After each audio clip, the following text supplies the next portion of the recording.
Welcome to the 103rd District Convention of the Pacific Northwest District of Kiwanis International.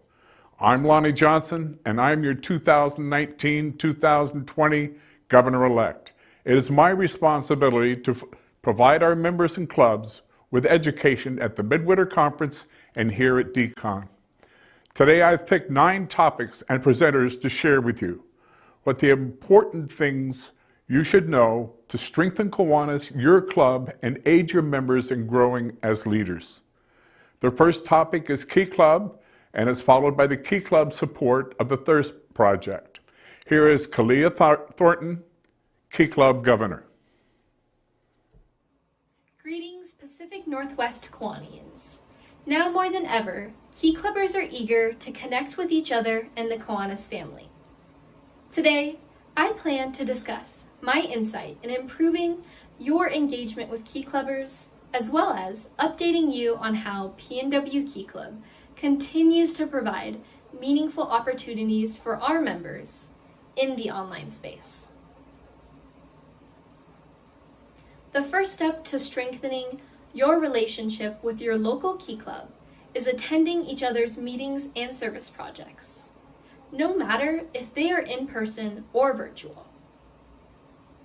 Key Club officers and members are always seeking new ways to be involved. As a Kiwanis club, you have more resources, more connections, and more opportunities for Key Clubbers to take part in. Hosting joint meetings and events will not only reinforce the bond between you and your Key Club, but also serve as a source of membership continuity for your own Kiwanis club when students have positive experiences and interactions with you. When you establish a sense of trust and communication, both students and adults alike can feel comfortable working together effectively to improve the events hosted by both organizations and learn how you can tailor such events to the interests of your members. Facilitating engagement is the most important part of hosting online events. Key Clubbers especially value establishing personable connections, and the following ideas are ways that you can provide adults and students an interactive experience. Kahoot, Key Club trivia, and polls are easy to organize and fun for members to participate in virtually. 2 Truths and a Lie, Never Have I Ever, and Show and Tell are interesting activities to learn more about the individuals who make up Kiwanis and Key Club. Service is not limited to physical spaces. There are many remote service projects that Key Clubbers all throughout the Pacific Northwest have already hosted for their members, and that Kiwanis clubs could easily implement themselves or in collaboration with their local Key Club. Card making and sewing hospital masks are popular service projects that members can create their own donations from the comfort of their own homes. First responders, teachers, veterans, cancer patients, or really anyone who is important to you can benefit from donations in a time of need. Delivering food to healthcare workers and donating goods to homeless shelters is also an impactful way to support your community. With the difficult transition of online learning, there is much you can do to aid struggling students, such as filming videos of reading children's books, performing science experiments, and also creating art projects. You can contact your local school counselors to help kids adapt to virtual tutoring. How has PNW Key Club remained active and reinforced stability and continuity amidst a global pandemic? Since the very beginning of the term, we have been incredibly committed to giving our members and dedicated student leaders opportunities to stay involved in our organization via GoToMeeting and Zoom. The first webinar we hosted in April featured the outgoing executive committee interviewing the incoming executive committee to really allow the district to learn more about the leaders who would be serving them for the next year. In May, our Distinguished Officer webinar recognized those recipients who would have been spotlighted at district convention for their outstanding service. Through interviews and an open panel discussion, participants in the webinar had the chance to gather insight on effective leadership and even dig deeper into the distinguished officers, their successes, their failures, and also just personal goals. In our most recent virtual team engagement webinar hosted by Tom Kriegelstein, the founder of an online engagement company known as SwiftKick, we collaborated with the New York District Key Club to share with our members how to host enjoyable and meaningful virtual events where over 300 Key Clubbers attended across both districts. In the coming months, the PNW Key Club district committees will continue to host webinars to keep up the momentum. To better promote inclusiveness in our district, we plan to spotlight underrepresented voices within the communities we serve. My PNW is an ongoing member spotlight campaign that recognizes individuals and gives them the opportunity to speak about their personal experiences within Key Club and suggest changes they would like to see implemented within their community. To apply, Key Clubbers fill out an application and brief questionnaire. A My PNW video will be posted on our website, PNW Key Club blog, Instagram TV, and our YouTube.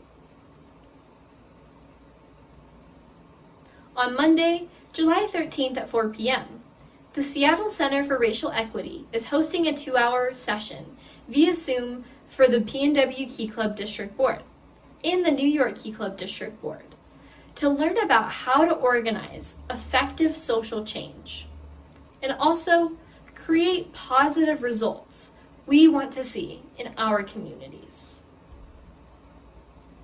By understanding how to recognize racism, unconscious bias, and discrimination, we hope to better equip ourselves to serve as inclusive leaders. We are also looking forward to Key Club Days during the month of September. This is where the district kicks off fall club activities and promotes bonding with members in Federal Way, Washington, Portland, Oregon, and Spokane, Washington. The programs will consist of icebreakers, open panel discussions with Key Club alumni, and Thirst Project awareness activities amidst having fun at a local amusement park. Early bird registration will open in mid-July at the PNW Key Club shop for $30.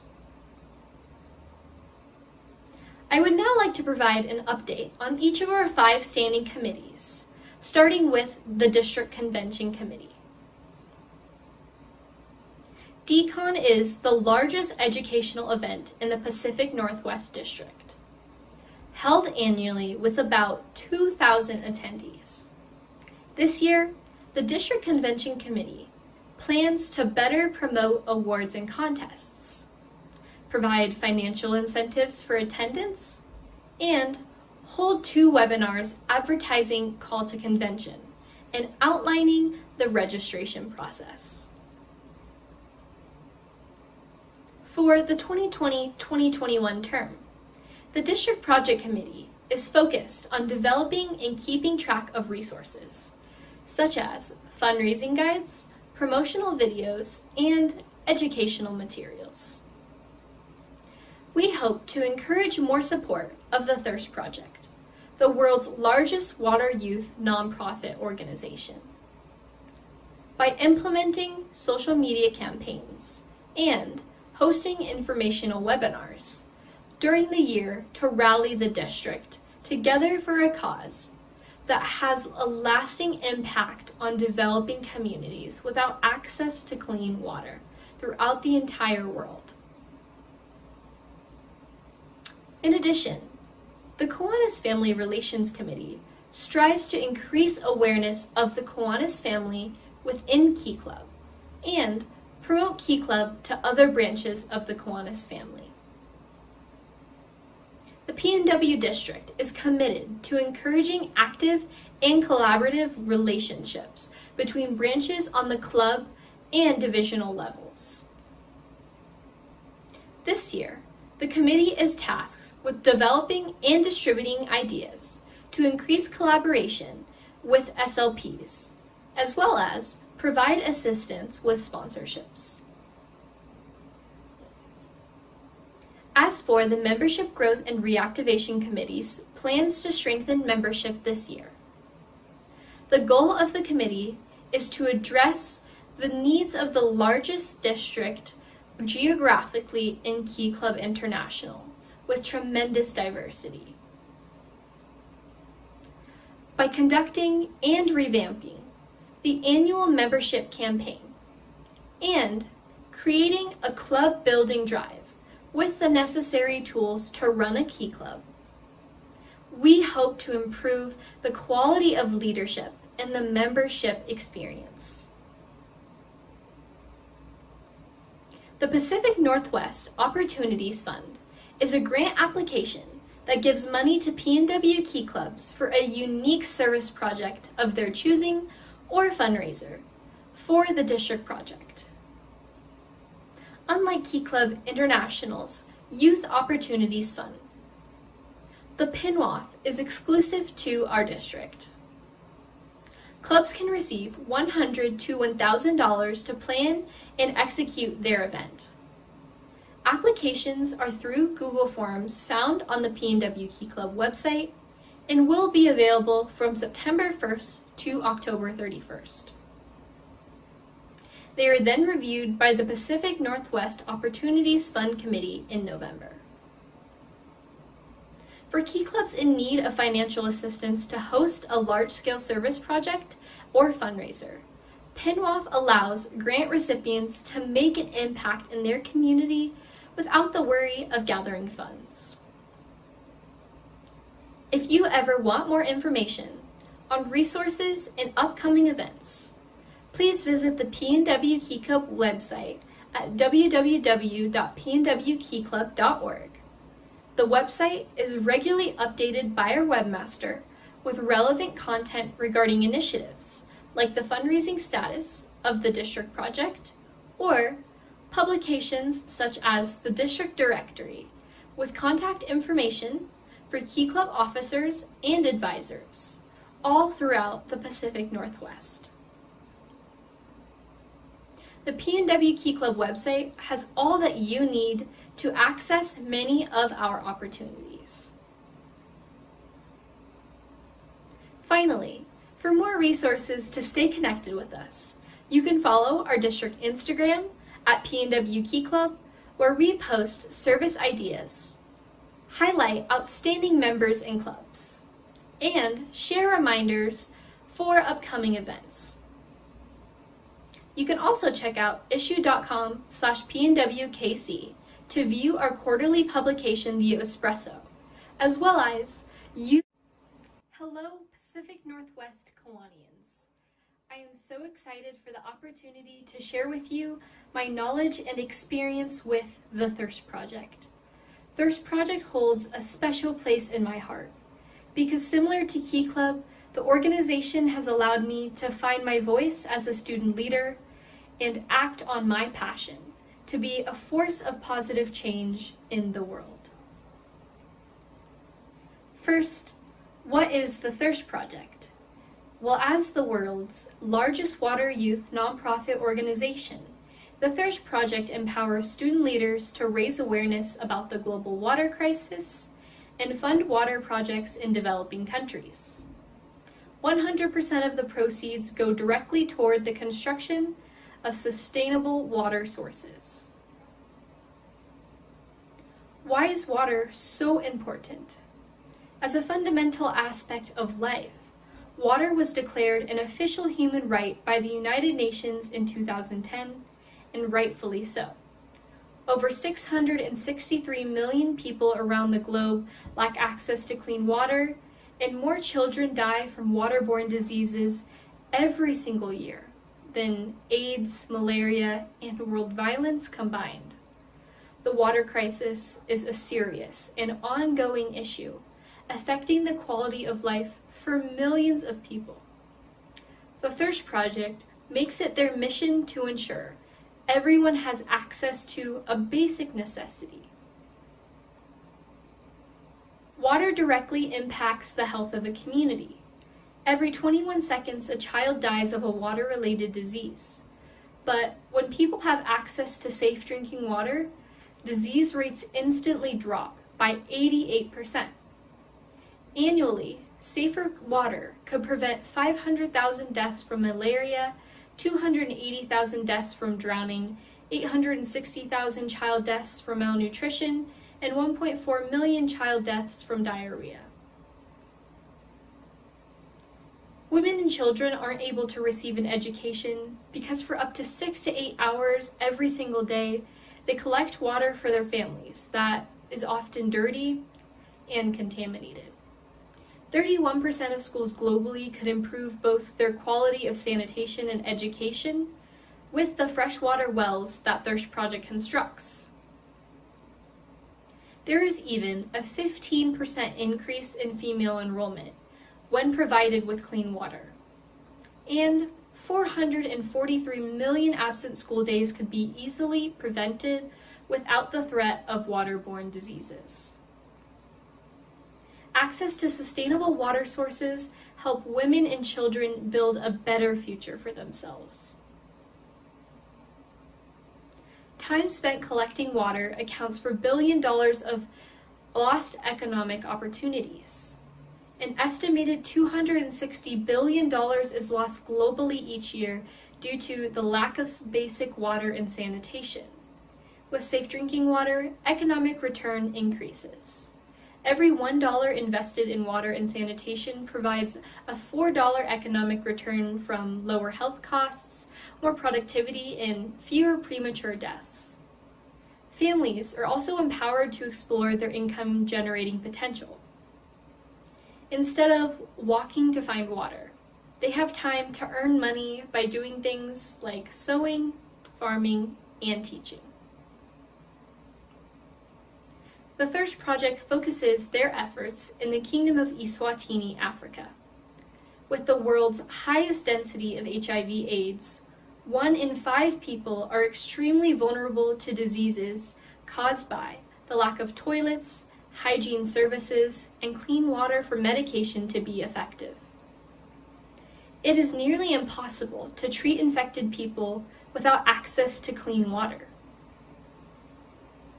Within the population of the Kingdom of Eswatini, 76% lack access to sanitation services, 63% live in poverty, and 40% are unemployed. But a complete solution model will drastically reduce these percentages.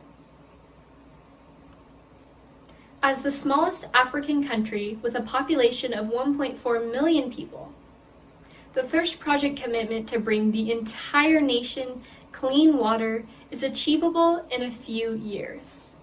It provides a complete solution model for organizations around the world. It will take $50 million to provide every single person in the Kingdom of Eswatini access to safe drinking water for their entire lifetime. Sustainability is Thirst Project's #1 priority, and wells will last up to 40+ years. The Thirst Project samples well areas for contaminants, completes hydrogeology surveys, performs pump and water quality tests, engages local communities, forms water committees, and provides training for sanitation and hygiene when constructing wells. What makes Thirst Project so different from other water organizations is that they ensure the wells they build will be completely sustainable for communities in need. After 10 years, Thirst Project has spoke to 500,000 students, visited 1,500 campuses, raised over $10 million, helped 13 different countries, and provided 400,000 people access to safe water. The impact of the Thirst Project is tangible, meaningful, and truly lasts lifetimes. As the Pacific Northwest Key Club District Project, we plan to fundraise $60,000 during the 2020-2021 service year for the Thirst Project. $60,000 will fund 5 wells in the Kingdom of Eswatini and change the lives of nearly 2,500 people. Since we adopted the Thirst Project as the district project a few years ago, we have earned over $76,000 to help end the global water crisis. So, how can you get involved? The first step to ending the global water crisis is spreading awareness. And the easiest way to do that is talking with your friends, family, co-workers, and community to encourage them to get involved. When you are surrounded by people who share the same passion, it keeps you motivated to reach your end goal. Wearing Thirst Project merchandise is also a great conversation starter when you're either out in public or at an event. Posting on social media of your club's fundraising progress or reposting Thirst Project material can do so much to spread awareness for the cause, even in an online setting. Next, providing education to other Kiwanians, Key Clubbers, and community members is crucial for successful fundraising. People are more willing to donate when they are knowledgeable of how the water crisis affects people in the Kingdom of Eswatini. You can ask student leadership to present at a Kiwanis meeting, or even invite the Thirst Project Road Warriors to a joint event with Key Club, and both of these can be accomplished virtually. Empowering others is the most important aspect of the fundraising process. When people are rallied together to take on a meaningful initiative, progress is made much more efficiently. You should emphasize that this is a PNW Key Club initiative because people love joining a large cause. By reminding them of where their time and money is going, they are likely to donate or help fundraise, if they know it will create the positive change they want to see and help save lives. How can you take action? From personal experience, Miracle Minutes are by far the easiest and most effective fundraiser to host for the Thirst Project. While it is conventional for people to collect donations in a crowd for 1 minute at in-person events, you can still organize a Miracle Minute at a virtual meeting through an online platform like the PNW Key Club Shop. Personalizing merchandise is also a popular way to add your own touch to your fundraising journey, and also allow people to connect to your goal. Thirst Project and PNW Key Club plan many social media campaigns throughout the year, like Squats for Swaziland and Merch for Malalini, that really take little to no effort to participate in. You can also coordinate with your local movie theater or park to hold an outdoor movie night with regard to social distancing guidelines. Some general tips for fundraising include capitalizing on what is popular in your community. For example, my community enjoys football games and summer festivals. Therefore, my Key Club primarily focused our efforts at these events, and we were extremely successful as one of the top fundraising clubs in the Pacific Northwest District. As mentioned before, collaboration is the best way to see success. You can partner with other clubs, workplaces, or organizations to engage more people to fund a sustainable water project. Lastly, I highly encourage you to support your local Key Club and their efforts to provide developing communities in the Kingdom of Eswatini access to safe drinking water. Pacific Northwest Key Club designs our own merchandise every year that can be purchased on our website. Or your Key Club could also personalize their own merchandise if you donate to the funds to help them design or organize a large-scale fundraiser. Joint fundraisers within the Kiwanis family introduced the Thirst Project to Builders Club and K-Kids early on, that then set them up to thrive as world changers in the future. Thank you all for learning about the Thirst Project with me today, and I sincerely hope that you feel inspired to take part in changing the lives of those without access to water. Let's end the global water crisis. Hello, my name is Brandon Orick, and I was asked to make a video basically saying how Kiwanis has impacted my life. And let me just say that this is going to be, I'm going to try my best to condense everything into the 2 minutes that I have. So to start off with, Kiwanis has literally changed my life for ever. Before joining Key Club, I had never been on a plane. Just not the opportunity to. My family doesn't travel much out of the state or anything like that. So it was my first year as a freshman, ran for lieutenant governor with all the support of my sponsoring Kiwanis Club. And in this, there were some charges and some things that I had to pay for myself. Kiwanis was always there to step in to help me if I needed it. But I guess the biggest thing is International Convention, which was in San Antonio, Texas. I went around and fundraised. I spoke at Kiwanis clubs, basically asking for sponsorship and obviously raised a portion for myself. But without that support from Kiwanis, at that time, I would not have been able to go to San Antonio, Texas and broaden my horizons of Key Club and the world forever. And then it was just this lasting impact. So I went to Texas and learned everything about Key Club that I could. First time on a plane, first time traveling, a crazy experience. It was amazing. It was literally fantastic. And from there on, I just kept progressing my Key Club journey. I ran for district governor. I lost district governor, but I was appointed district secretary. And that year was just an absolute life changer too. I traveled a ton and made so many connections, went to Kiwanis DCON actually, and that was one of the best events that I went to as a Key Clubber. It was definitely full of memories, full of great friends and meeting a bunch of Kiwanians. And then I ended up running for international trustee, and this year was absolutely a challenge for sure, but it was also one of the best experiences of my life.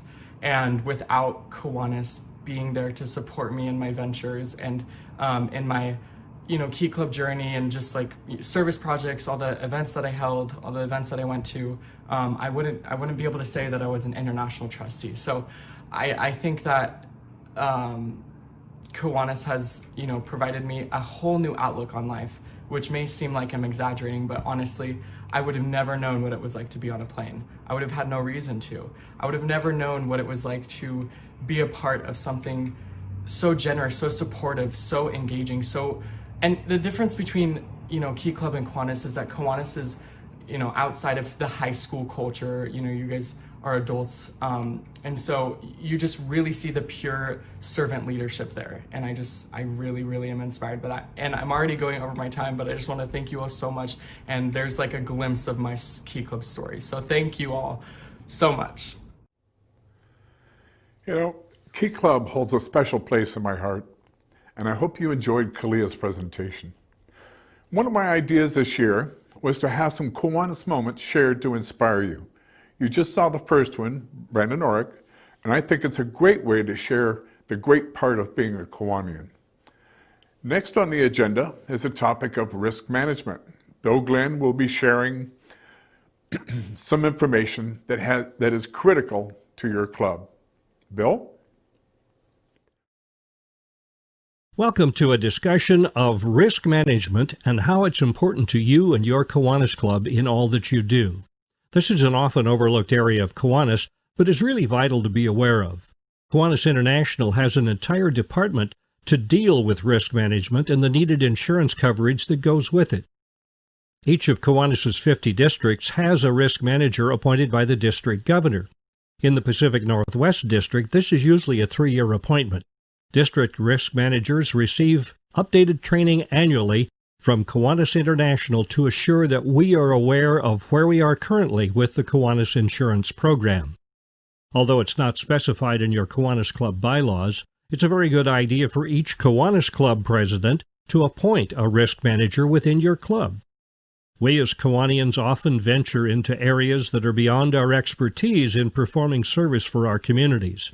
Our intentions are always great, but without paying attention to details, our good works can easily take a sharp turn in the wrong direction.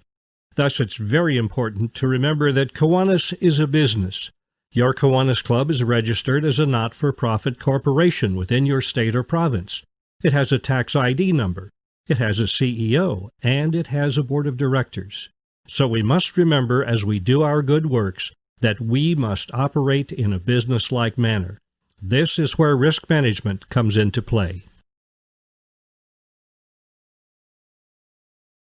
So what is risk management? First, let's define risk because it's a definition that is different depending upon your point of view. Risk, as it appears to us as Kiwanians, can be defined as a circumstance or situation that may cause harm, injury, or loss. Risk from the standpoint of an insurance company is looked at as the chances they take when accepting the insured's premiums that they will never have to pay a claim against the policy or will pay minimal claims. From the policyholder's perspective, they pay insurance premiums to assure that if they incur harm, loss, or injury, risk, they will receive compensation. Risk is all around us. It is there when you step out of the shower. It's there when you drive your car. It's there when you mow your lawn. It's even there when you breathe. As we go about day-to-day service projects with our Kiwanis clubs, it's vital that careful forethought be given to all that is involved in the project. Is there risk? Yes. What are the risks? What should we do about it? That's risk management. No matter where we go, who we are, or what we do, there is risk. As Kiwanians, we must be extra careful as we are dealing with the lives of others. Everything we do involves not only our club members, but others in the community. Risk is not choosy. It is there equally for everyone. We cannot eliminate all risk, but we can plan ahead to minimize it and be prepared should it become an actual situation of harm, injury, or loss. Fortunately for all of us and those we serve, Kiwanis International has a general liability program to handle the times when risk becomes reality. This program provides general liability insurance, directors and officers insurance, risk mitigation of events and venues, and protection to Kiwanis members. This coverage is valid in both the United States and Canada. The rules are a bit different in each country, but the intent of the insurance protection is still the same. It covers the majority of Kiwanis projects and sponsored events. All Kiwanis officers, directors, members, and volunteers are covered by this policy. As you can see, all branches of Kiwanis are covered. The list is lengthy, but includes Kiwanis members, Kiwanis clubs, Kiwanis club foundations, Kiwanis divisions, Kiwanis district foundations, Kiwanis Children's Fund, Kiwanis Societies of Canada, Kiwanis Club Endowment Funds, Key Leader, Key Club and its members, Key Club Alumni Association, Circle K and its members, Circle K International Alumni Association, Builders Clubs and their members, Action Clubs and their members, K-Kids and their members, and Kiwanis Youth Programs, Incorporated. Here's a breakdown of the coverage limits. As you can see, the generous coverages apply to a variety of areas. I won't go into a lot of detail at this time, but later in the presentation I'll let you know where you can find more information and details about the dollar values of the coverage. As you can see, we Kiwanians pay for all the insurance I just listed through a $13 annual premium that is part of your annual Kiwanis dues. It's also important to note that our sponsored youth programs are not assessed a premium payment. Premiums for their coverage are covered as part of the fees that we adults pay.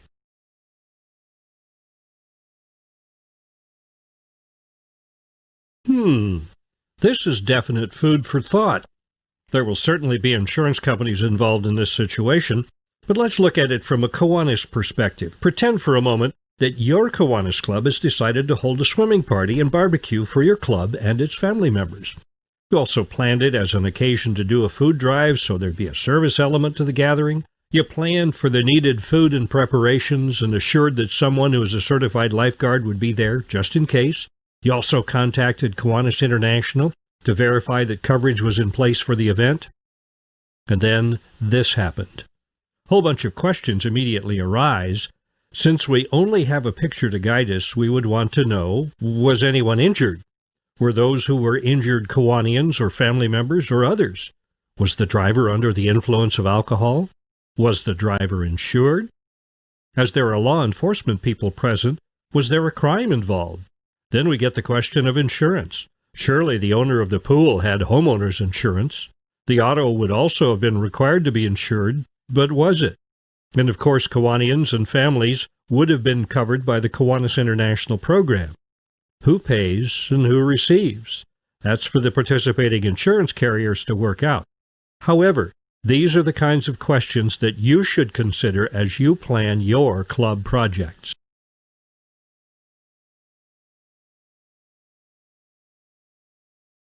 Since the subject of liquor came up in the last slide, let's look at that for a moment.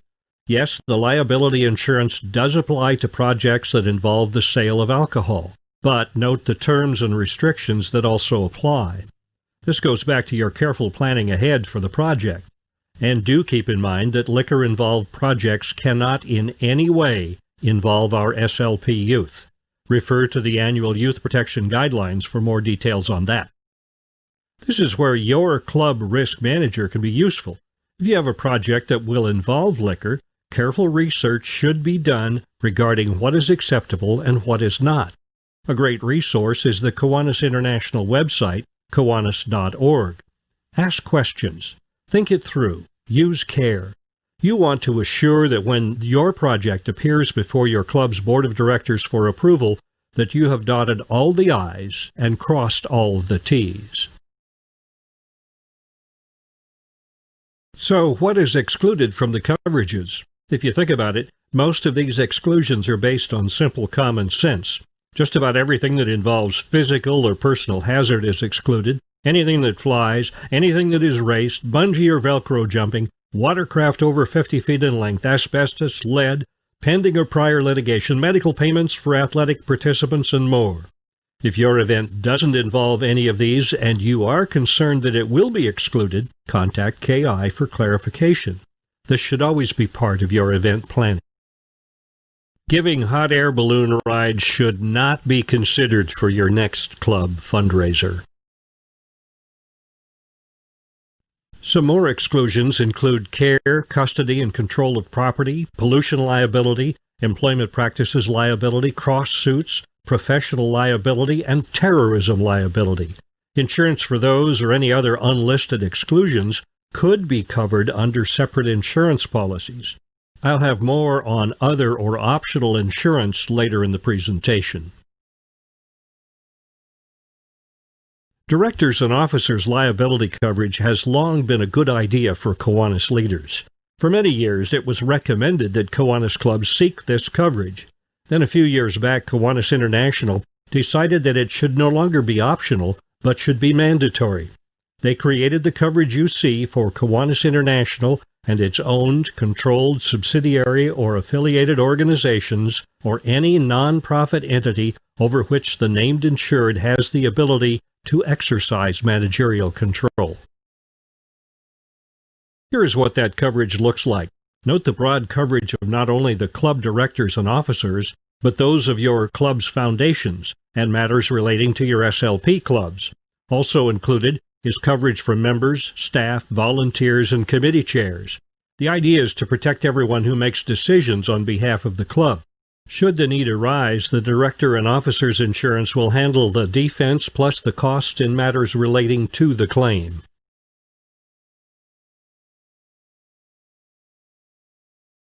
And here is why. Many circumstances can arise, including mismanagement of funds, conflict of interest, acting beyond the authority granted in the bylaws, failure to enforce the bylaws, or actual or alleged acts of omission, errors, misstatements, misleading statements, or neglect in the discharge of duties. Although most Kiwanis clubs do not have employees, there are circumstances where this does apply.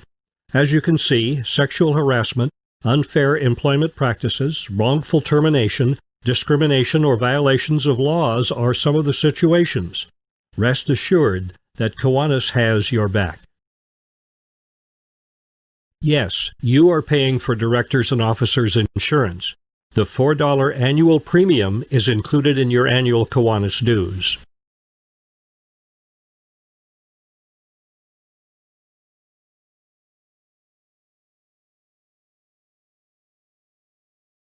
You might ask how much Kiwanis' liability insurance has paid out over time.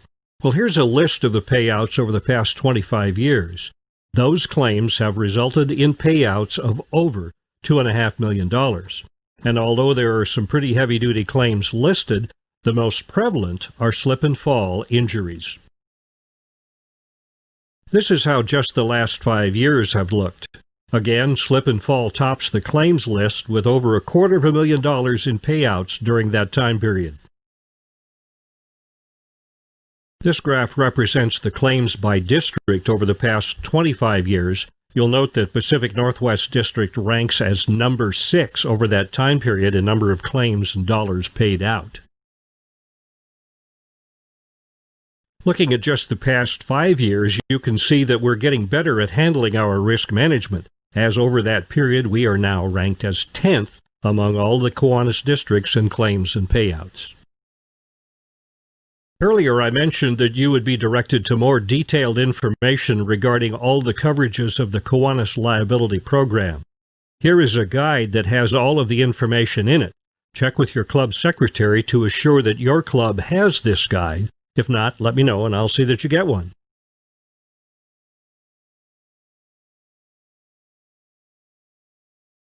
And this is what that guide looks like.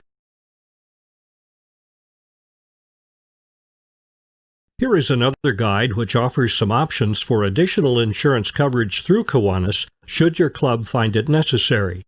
The new 2020-2021 guide was just released and should be in the hands of your club secretary and division lieutenant governor. Please note that as optional insurance, application and payment must be received by October 30th of 2020.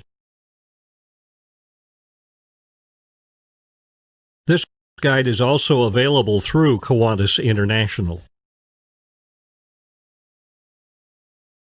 All of these guides are a great resource, but as always, if you want more information, your digital devices can get you to either of these links. Okay, here's another one to think about. So let's attach Kiwanis to this one also. Say you have a club member who works at the paper and arranged for the use of their vehicle to deliver meals to the elderly. For whatever reason, the van is now parked over the fence and nudged into the house. So let's ask some questions based on what we see. Very important, was this project approved by your Kiwanis Club's Board of Directors, and do you have a record of that approval? Now, the homeowner is probably insured for damage to his house and his fence. However, the damage was not the homeowner's fault. The newspaper probably has the van insured, but was the accident the newspaper's fault? Okay, who was driving the van? Was it your member who works for the paper or someone else? Were they wearing a seatbelt? Did they have insurance? Was anyone else riding in the van? Were they wearing a seatbelt? Was anyone injured? These and many more questions would have to be asked as the various insurance companies sort out the details of who is responsible for the risk. More food for thought as you plan such a project. Could this happen to your project? When you're planning your club project, you may also be asked by others involved to provide proof that you also have insurance. The certificate of insurance is just such a document. Even if not asked for, it may be a good idea to get the certificate anyway. You have no way of knowing what's going to happen. There is that risk again. You can use the generic example as proof of insurance, but a better idea is to contact KI, and they will generate one that is specific to your project. An example of the certificate can be found on page 9 of your Risk Management Information Guide, and this is what it looks like.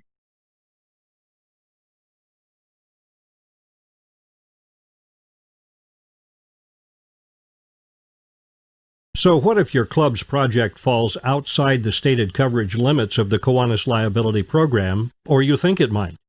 This is when it's prudent to enlist the services of a local insurance professional for advice. Do your homework, study the risks, and do the planning.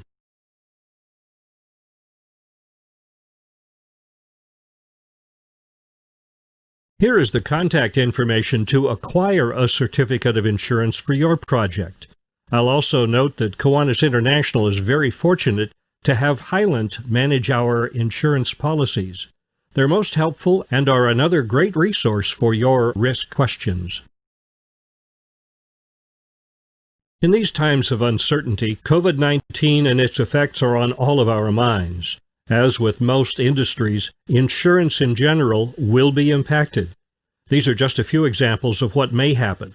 As stated, there will be large amounts of disruption. Will this have an effect on the Kiwanis liability program? It's still too soon to tell. The terrible news continues each day. The May 25th death of George Floyd will cost insurers in Minnesota at least $25 million. Around the nation, continued civil unrest and property destruction is a daily occurrence. With no apparent end in sight, the damages will continue to mount until. It's far too early to even begin to estimate the dollar costs, but unfortunately, we, the citizens, will ultimately pay for all those costs through rising insurance rates. It's a grim fact of our times. Where will it end, and how much will it cost?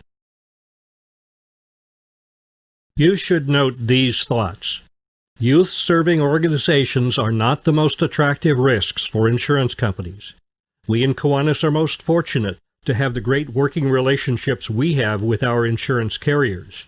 But we as Kiwanians must work extra hard to assure that our planning is sound and the implementation of our projects are smooth and trouble-free. We must continue to work closely with our insurers to assist them in loss control and communications involving risk. And above all, we must continue to protect our youth to the highest degree. A footnote on certificates. Many times your club projects may require certificates of insurance from others, proving that their organization and planning is just as sound as yours. Here are some examples. Anytime the Kiwanis name is used by others on a temporary or permanent basis. Anytime a third party uses property owned by Kiwanis or one of its member groups. Anytime non-Kiwanians interact with Kiwanians, or Kiwanis youth, or others you are serving. And anytime you hire a third party. And lest we forget, many Kiwanians are aware of this story, but newer members may not know of it. This incident is close to home as it occurred in the Pacific Northwest District. If you want more details, do a search for OK Boys Ranch 1995, and you'll find this article and all the details. Sadly, this involved Kiwanis, and definitely is an example of the very worst that can happen. The dollar payout was huge. The damaged lives cannot be calculated, and the victims can never be made whole again. Could this have been prevented? Yes. Think, plan, ask questions, look for the worst, and then plan for the best. But as I previously mentioned, remember that if you do your part, Kiwanis will do its part and will have your back. The last few slides have been of an ominous nature, and I didn't want to end on a totally gloomy note, so I thought I'd throw this one in. And I sure hope that old Santa Claus has good insurance. Once again, here is the contact information. It's fair to note something that I mentioned earlier. I, too, am working outside my area of expertise. I have no background in insurance or law, but as a volunteer, I went through a lot of research and asked a whole bunch of questions. I've found volumes of resources, and more importantly, I have become acquainted with many people who do have the answers and the knowledge. And as I also mentioned, Kiwanis International gives me extensive training each year. So please feel free to send me your questions and concerns, and I'll do my best to guide you. And if I don't know the answer, I do know some people at Kiwanis International and Highland who do. Thank you, Bill. That was a whole lot of information. I hope that now each club has a better understanding of insurance and managing risk. To conclude this session, we'll hear from Brad Boyd, Area Manager from Kiwanis International, on the topic of give them something to talk about.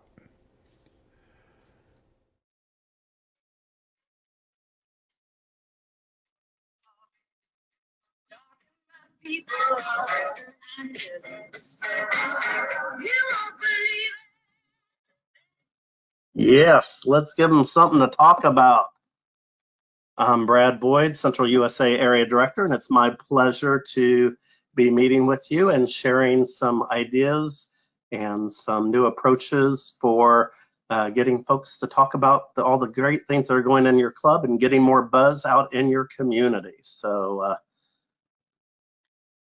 I know that most of us, if we had a planner, calendar, whatever at the beginning of the year, man, I hope we didn't go too far in, because I know my 2020 vision wasn't what I thought it would be. And I'm guessing that's the case for all of us as we've had to deal with the COVID-19 pandemic. And so during this session, what we want to do is, make lemonade out of lemons. Let's move from pandemic to plandemic and use this period where we're just now still sequestered and a little bit venturing out with some stay-at-home orders lifting, and see what we can do in terms of getting more word out about Kiwanis and getting a few new members, all that good stuff. So what we want to do is really talk right now just a few ideas in terms of creating more community awareness.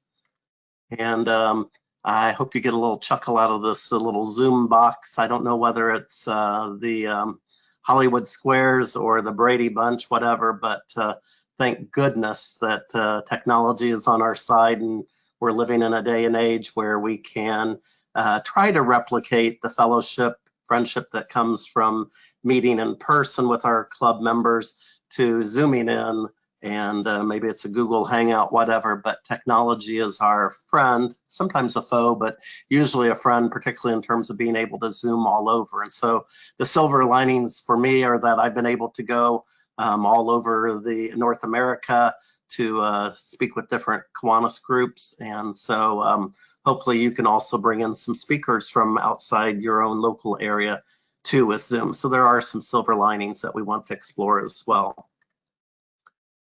So the first tip here is to really take a look and maybe work with your secretary, Mr. Secretary over on the right-hand side there, to check on your members that may have business email addresses. Maybe they're some of your corporate members, or perhaps, as I found out, I'm a lieutenant governor this year, and one of my club presidents works for the YMCA, and when I saw his email bounce back and saw the Y on there, I realized that I needed to track him down by phone and find another email so that we can keep in touch with our electronic newsletter and our Zoom call reminders with numbers and all that good stuff. So that would be one tip. We also want to use this period. It's a great opportunity to reach out to members that perhaps haven't darkened your doors for a while.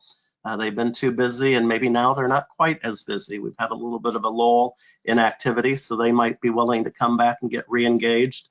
And former members too, they may have needed to take a little sabbatical, but they might be looking for something to do and still have kindred feelings about Kiwanis. We also suggest that you include as many of your SLP, sponsored SLP members, your faculty advisors, principals, even school superintendents. They're off for the next couple months, and so this might be a great time for them to be at least invited to sit in on some of your meetings and learn a little bit more about Kiwanis. Only about 10% of our faculty advisors belong to a Kiwanis club because so many meet in the morning or at lunchtime, and so great time to bring them on. And then lastly, take a look at that. If you have outside speakers that come in, look at that roster. If you've got email addresses or any of your folks that may work for nonprofits or in other church community groups with youth, add them to your distribution list. Send them your newsletter. They can always unsubscribe. Send them your Zoom information about your calls, your meetings, and they can always decide not to use them. I'm a kid at heart, and so I couldn't help but think about the importance of keep tinkering with your club. To me, that's what a Kiwanis club is all about. It's a work in motion, plan in motion, and so you constantly want to be tweaking it a little bit. And so I did some research, and there is a Mr. Tinker, and he founded the Tinker Toy Company back in 1914, just a year before Kiwanis was founded. And so this is a great opportunity for you to have your club board maybe revisit, revise, revamp your strategic plan. You want to make sure that it's staying relevant to community needs, and particularly now with the pandemic, those may have changed a little bit. And then it's also a great opportunity to reconsider meeting formats, rituals, service projects, that type of thing. And we'll go through a few of those ideas. One thing that hit me as I worked with our downtown club a few years back was the fact that we had younger members who didn't like singing the patriotic song, but we have a lot of veterans who are members of the club, and we wanted to honor them. And so we came up with a happy medium of finding kids singing patriotic songs out on YouTube. And so we put that up on the screen at each meeting, and that was just sort of a good way to meet folks in the middle there. Also, a great opportunity to perhaps launch a group of satellite members that your club would sponsor. So there are a lot of folks, particularly younger people, that are just starting out that can't get away for an hour, hour and a half for a meeting. Also, as I mentioned, teachers and educators who might not be able to get away, but you could have a little satellite group that maybe meets once a month at a local brew pub or a winery. And they can either come up with their own service project ideas, they can join you with your club activities as well. And all you need is one liaison from the main club to be working with them. So they might call themselves After Hours, whatever your club name is, or maybe they're the Saturday morning service with a smile group. A lot of those folks that meet on Saturday love to bring their spouses, significant others, and kiddos along to maybe do a little bit of service as well as meeting. I always say that an happy club is a happy club and a happening club. And so particularly during the quarantine period, I've noticed spiked activity on Nextdoor. That's that neighborhood app where you can find out who's missing a kitten or who needs a babysitter, all that good stuff out on Nextdoor. And I noticed that first week out that I had 3 of my neighbors I didn't even know in my neighborhood who said that they were living alone and they were looking for some community service opportunities. And so I pointed them in the direction of our Kiwanis Club of Carmel, just a couple of miles down the road. And in particular, I know out of that, I was able to recruit a 67-year-old grandmother that's babysitting a 14-year-old grandson for the summer. And so they're getting involved and checking Kiwanis out. Likewise, a lot of clubs use Meetup, which is another way to get folks that have maybe like-minded pursuits, whether it's hobbies, sports, whatever, together. And so why not create a Meetup for those that are interested in bettering their communities and helping kiddos. I thought this idea was really great. A few years back, I saw on Facebook that our Kirksville, Missouri Kiwanians bartered with their farmers market. There's so many of those popping up in downtown areas, or all of the suburbs seem to have them around here. And so they bartered and said, if you'll provide us free booth space, we will come up with some activities to entertain the kiddos. And so the parents, if the kids are of age and they're willing to sign away, we'll let the kids sort of hang out at the Kiwanis booth and have some fun while the parents can focus on shopping. And that way it's a win-win-win situation. And the parents get to see what your club really is all about, that laser beam focus on children and youth. Just looking at maybe some different service projects that you haven't looked at in the past. Obviously, a lot of clubs are doing food sustenance programs, food drives, that type of thing. That's great. In recent years, Missouri Arkansas District has done quite a bit. I think they've got some folks that are trying to establish a buddy bench in every school that has a K-Kids or Builders Club program.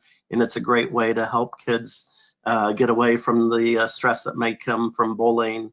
And then the Don't Mess With Us, those folks have been around for a couple years at our international convention.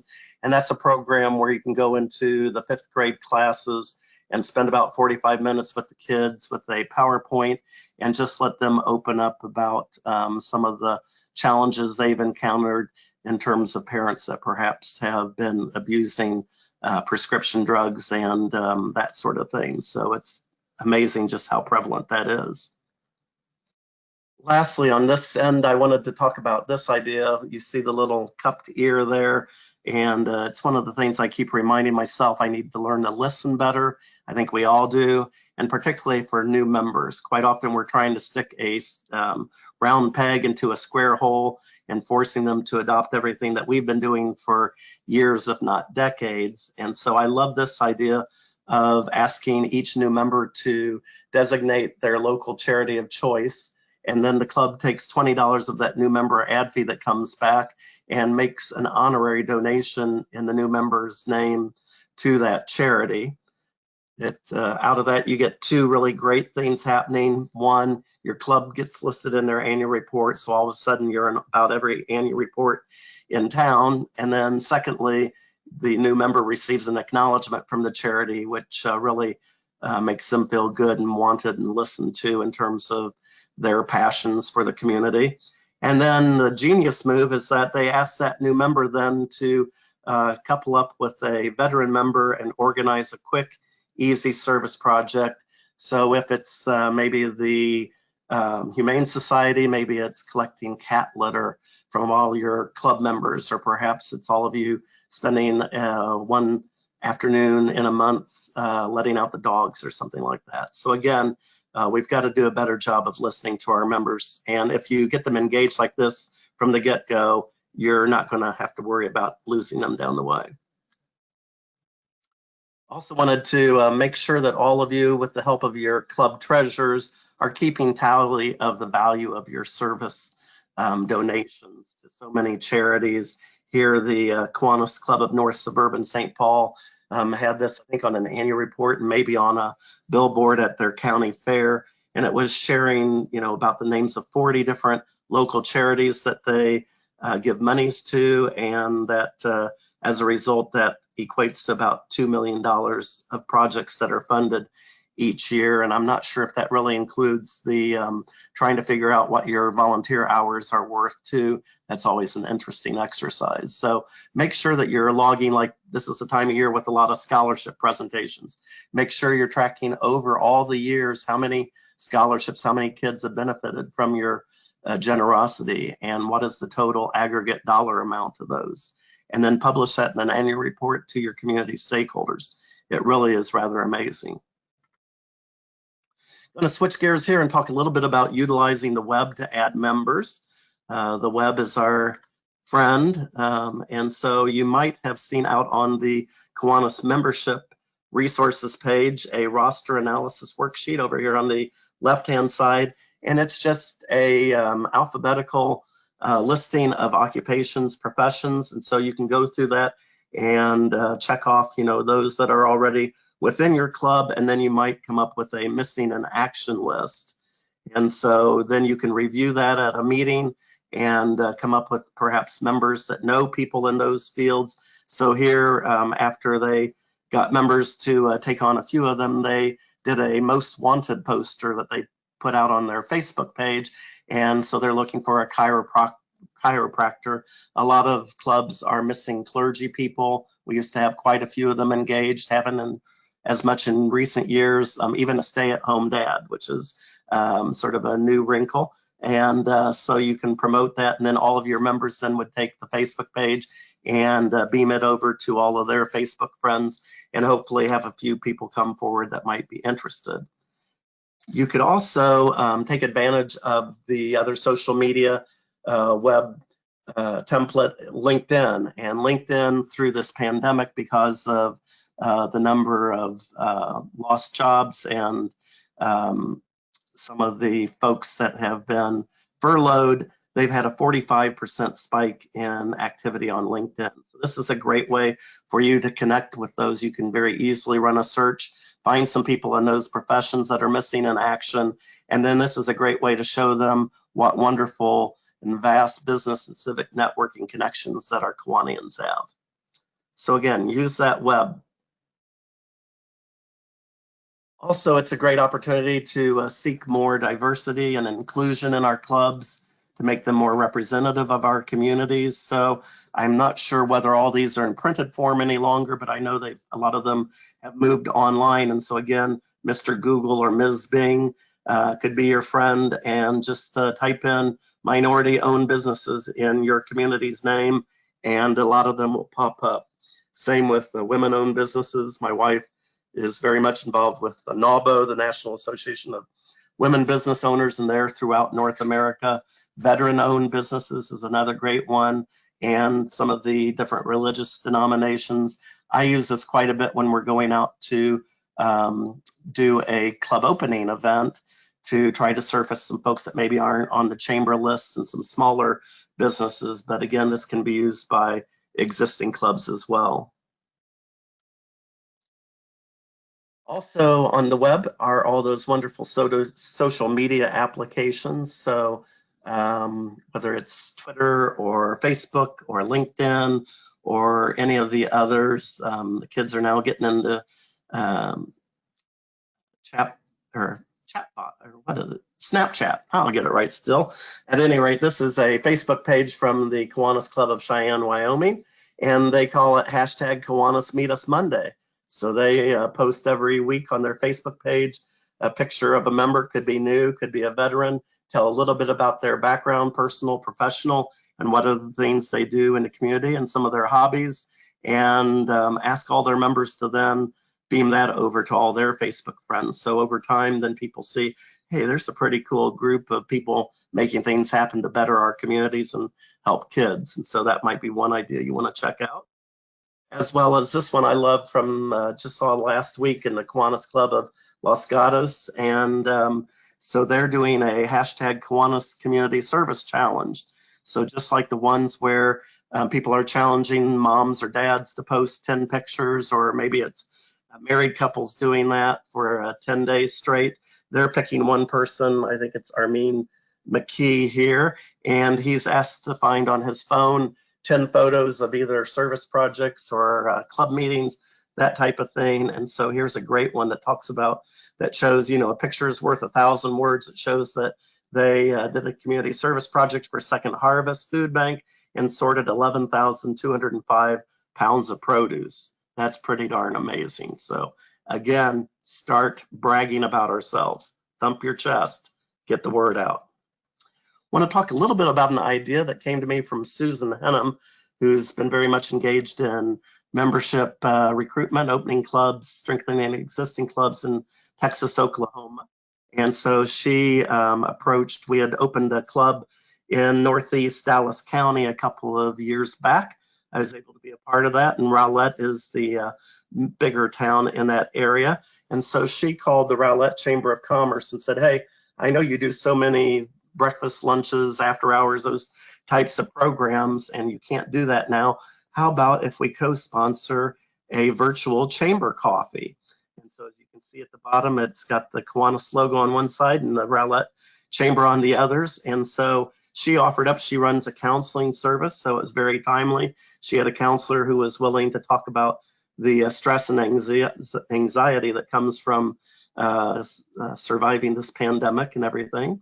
And so they created an electronic email invitation, emailed it out to those chamber club members throughout the general public in the community through Facebook and other social media channels. And then the day of, they recorded the session. And then while the speaker was speaking, Susan very stealthily utilized that chat feature to post invitations to check out their next virtual club meeting, put out the date and the time for that, as well as promote a service opportunity that was coming up on the calendar, and then ask attendees if they were interested to share their email addresses, and then we would keep them posted on further opportunities. And then afterwards, emailed attendees a brief summary and link to the recording. So just a few bullet points so you can share for those that may have missed out or need a little refresher, want to pass it along to others in their company or their other circles. One other idea is creating more awareness via service. And this one, I think a lot of you may already participate in Kiwanis One Day. It's a day of service. We moved it from spring to the fall a few years ago, I think largely because we wanted to tie it into the National Make a Difference Day on the fourth Saturday in October.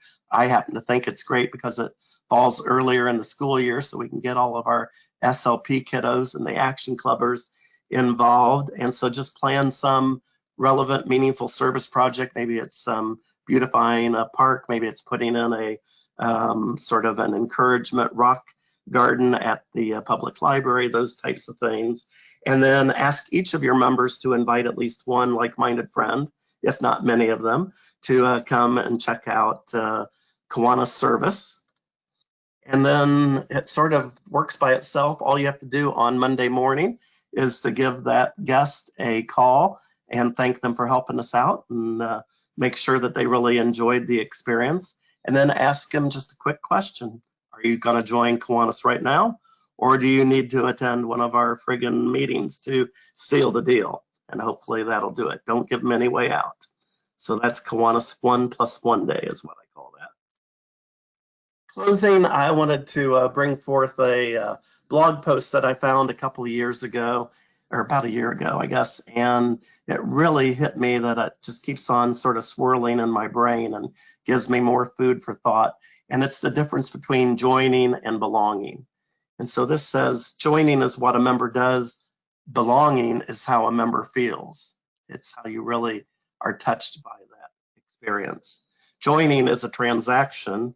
Belonging is an experience. It's something to savor. Joining is rational.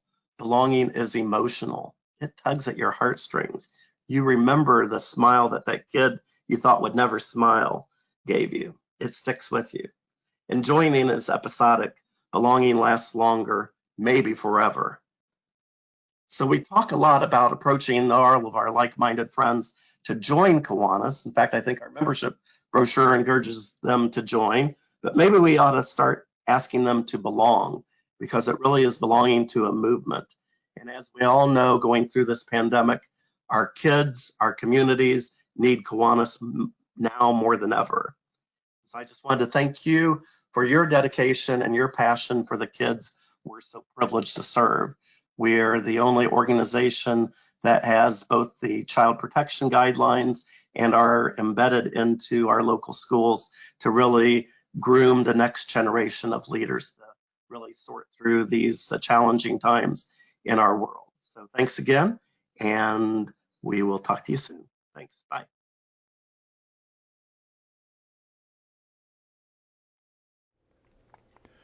You know, that was a great presentation by Brad.